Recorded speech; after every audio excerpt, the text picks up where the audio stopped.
जैसे बताया जाता है कि युवा देश का भविष्य होता है, तो बोलते भी है कि तुम रोक ना सकोगे, वो तूफान बनकर आएगा। ये आज का युवा है, हर समस्या का समाधान लाएगा।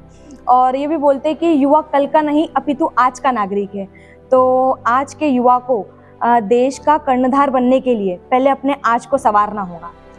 तभी युवा अपने कंधों पर इस देश की जिम्मेदारी ले पाएगा और तूफान भी बन पाएगा और तूफान के जैसा युवाओं के लिए काम भी कर पाएगा।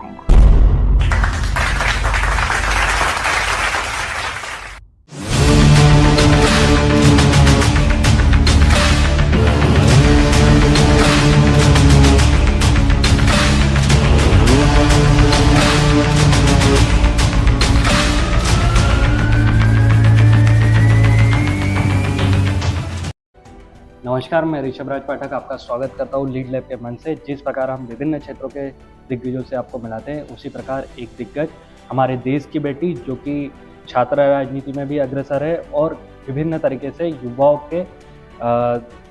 के वेलफेयर के लिए वर्क कर रही हैं, जिनका नाम है ज्ञानेश्वरी ठाकुर मैम। आपका स्वागत है मैम लीड लैब के मंच पर। बहुत बहुत धन्यवाद सर। मैम, एक छोटा सा परिचय हमारे दर्शकों के लिए। सभी को नमस्ते। मैं ज्ञानेश्वरी ठाकुर, और ज़्यादा तो कुछ नहीं, पर युवाओं के बीच में काम करने का मौका मिला है, तो उसी के कारण मुझे आज बुरहानपुर शहर में पहचानते हैं सभी। मैम, जैसे कि आप अभी एबीवीपी जो अखिल भारतीय विद्यार्थी परिषद है उसकी जिला उपाध्यक्ष हैं जी। तो आपका जो सफ़र रहा कहीं ना कहीं, जो बचपन स्टूडेंट लाइफ, तो उसका एक छोटा सा रूप यहाँ तक पहुँचने तक।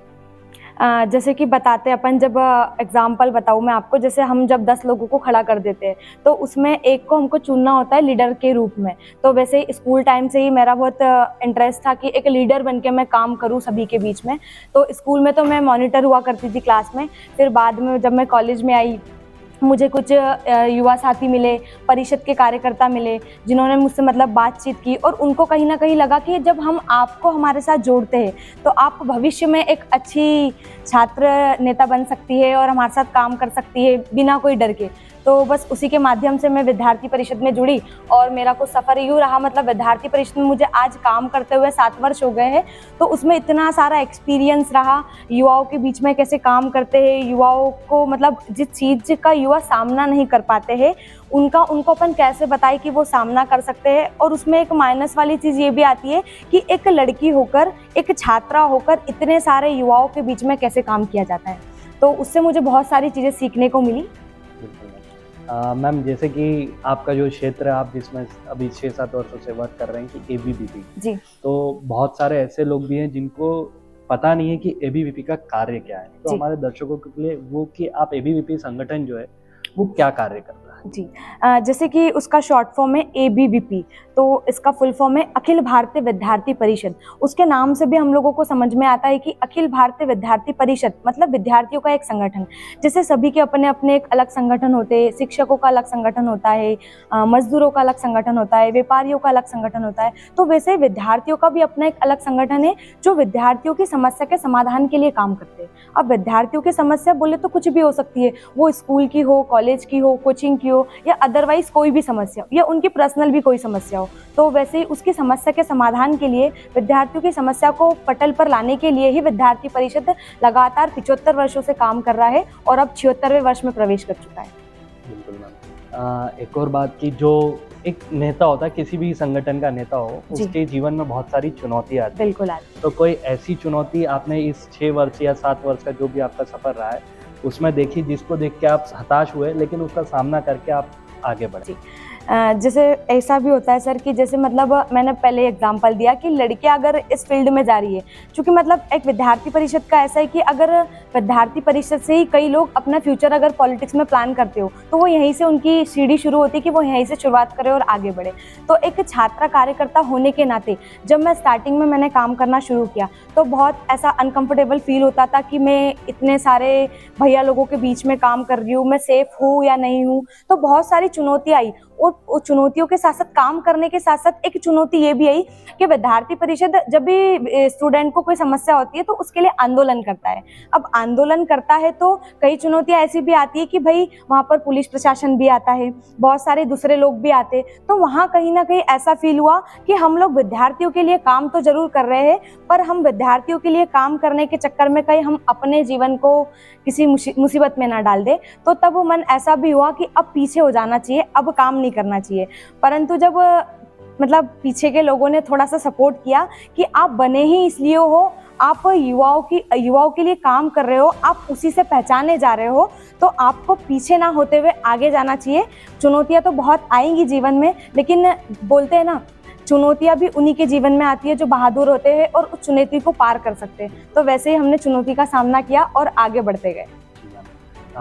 एक और क्वेश्चन कि जो आप एबीवीपी में रह के कार्य भी करा, आपने चुनौतियों का सामना भी करा, लेकिन एक अच्छा लीडर या नेता जिसको हम बोलते हैं, उसके क्या गुण होना चाहिए और किस तरीके से उन्हें वर्क करना चाहिए?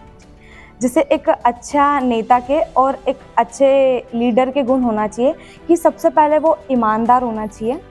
अगर उसमें ईमानदारी होगी तो वो बहुत लंबा सफ़र कर पाएगा।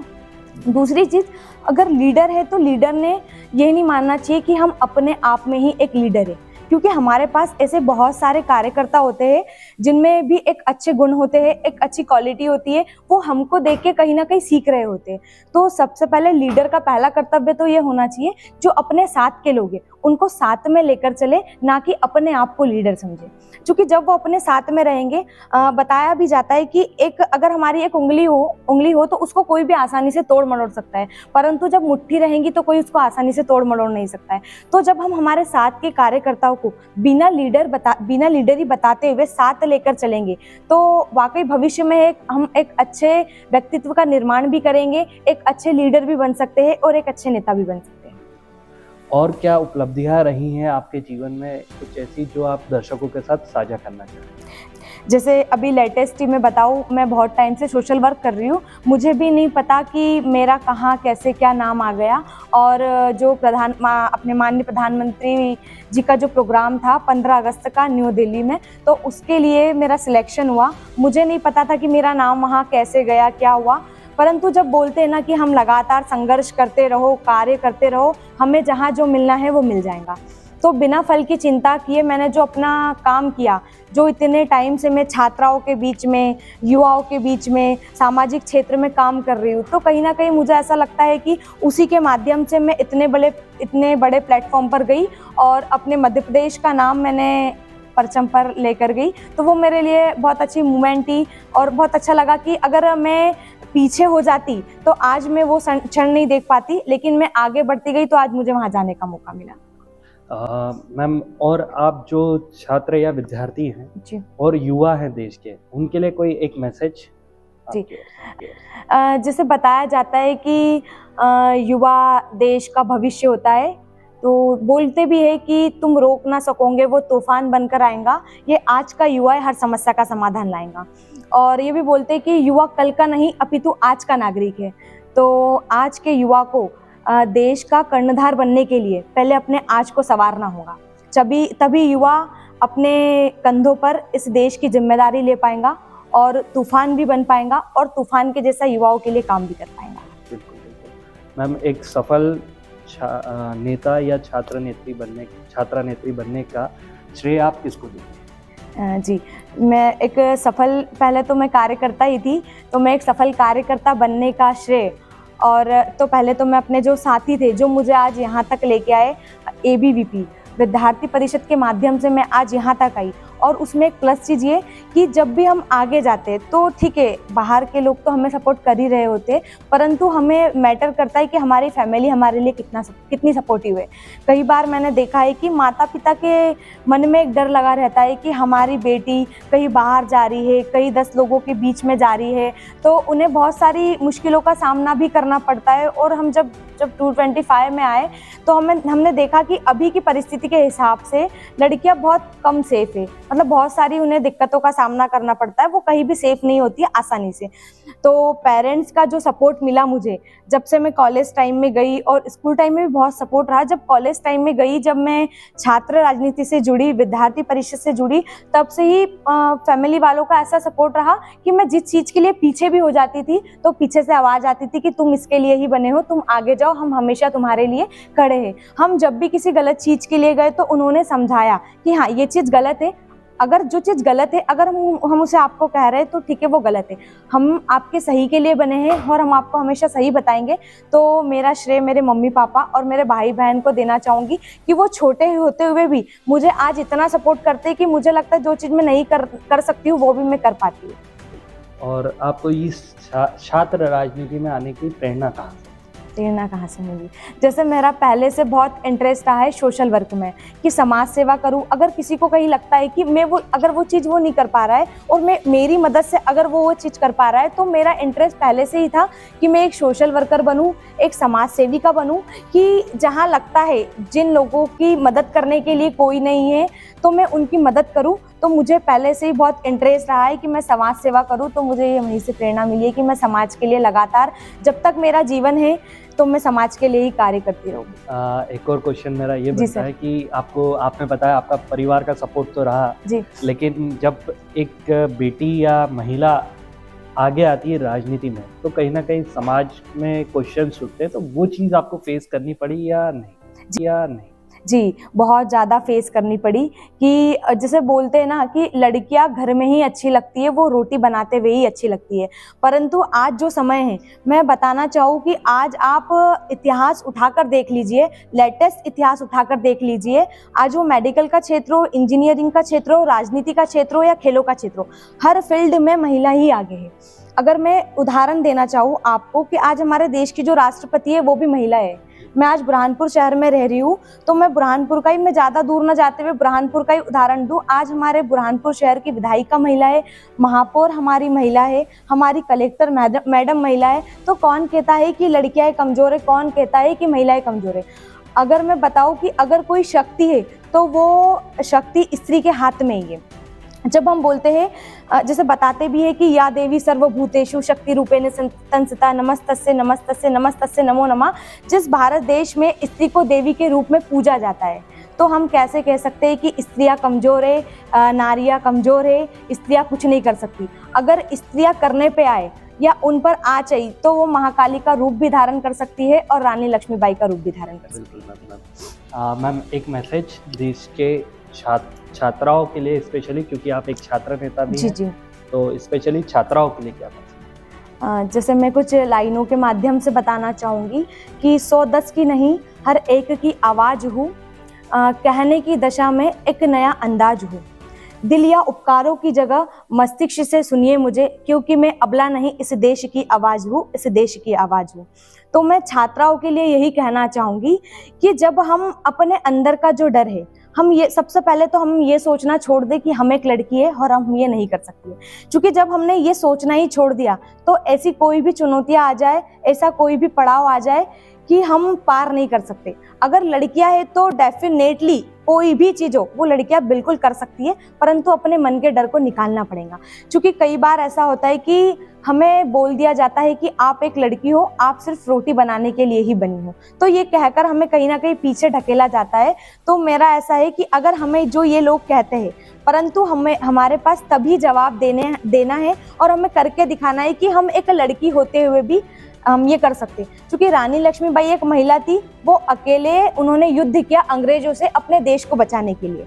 तो हम भी एक महिला है और आज इस देश को चलाने वाली भी कई महिलाएं हैं।